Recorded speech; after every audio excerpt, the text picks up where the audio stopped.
যে গত কয়েক মাস যাবৎ আমরা দেখছি সোশ্যাল মিডিয়ায় সরকার বিরোধী সামান্য কথা বললে তাকে গ্রেপ্তার করা হচ্ছে।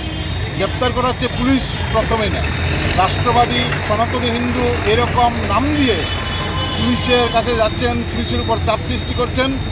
আমাদের যেরকম অনেককে গ্রেপ্তার করেছেন তাদেরকে পুলিশ জেলে পাঠাচ্ছেন। অন্যদিকে আমরা দেখছি অস্ত্র হাতে নিয়ে সোশ্যাল মিডিয়ায় লাইভ করে মানুষকে খুন করার, মেরে ফেলার হুমকি দিচ্ছেন। পুলিশ তাদের বিরুদ্ধে একটা শব্দ উচ্চারণ করছেন না, গ্রেপ্তার করছেন না, তাদের থানায় পর্যন্ত রাখছেন না। আর সরকার বিরোধী মত প্রকাশ করার সঙ্গে সঙ্গে তাদের গ্রেপ্তার করছেন। পুলিশ দিনের বেলা গ্রেপ্তার করেন, রাত্রেবেলা বিজেপির বাহিনী, বাইক বাহিনী তাদের বাড়িঘর ভাঙচুর করছে। ফলে দুই রকম সিস্টেম।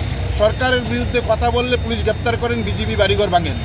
আর শাসক দলের পক্ষে হয়ে অস্ত্র হাতে নিয়ে যখন হুমকি দিচ্ছেন তাদের বিরুদ্ধে পুলিশ কোনো ব্যবস্থা গ্রহণ করেন না। এই কথাগুলো রাজ্যের মাননীয় মুখ্য মহানির্দেশক তিনি এই মাত্র কয়েকদিন আগেই তিনি মহানির্দেশকের দায়িত্ব গ্রহণ করেছেন। ওনার সামনে আমরা আমাদের ডিএফের পক্ষ থেকে এই কথাগুলো এবং আমাদের নির্দিষ্ট কতগুলো দাবি আমরা ওনার সামনে উত্থাপন করব।